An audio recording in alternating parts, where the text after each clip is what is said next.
आता नागपूरमधून एक धक्कादायक बातमी समोर येत आहे। मॉक पोलची मतं नष्ट न करताच मतदान घेण्यात आल्याचा गंभीर प्रकार या ठिकाणी समोर आलाय। रविनगरमधील मतदान केंद्र 223 वर हा प्रकार घडलाय। मतदानाच्या तब्बल 15 दिवसांनंतर हा गैरप्रकार लक्षात आलाय। त्या मतदान केंद्रावरील मतमोजणी होणार नाही, मतमोजणी होणार नसल्याची निवडणूक अधिकाऱ्यांनी माहिती दिली। संबंधित केंद्रावर पुन्हा मतदान घेण्याची काँग्रेसने मागणी केली। नागपूरच्या मतदान केंद्र 223 ची मतमोजणी होणार नाही, त्यामुळे प्रशासनाचा हलगर्जीपणा आता समोर आलेला आहे।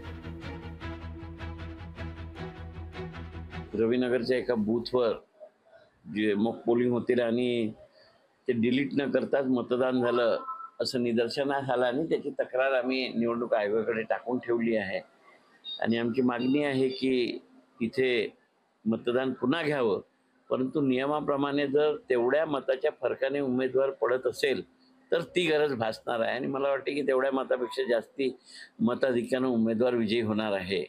आता मतमोजणी आहे, या मतमोजणीमध्ये अशाच पद्धतीने मग इकडली मतं तिकडे तिकडली मतं इकडे होत असतील का, अशा अनेक शंका या निमित्तानं निर्माण झाल्या आहे आणि उमेदवार म्हणून याची तक्रार करणं मला जरुरी होतं आणि ती तक्रार मी केलेली आहे।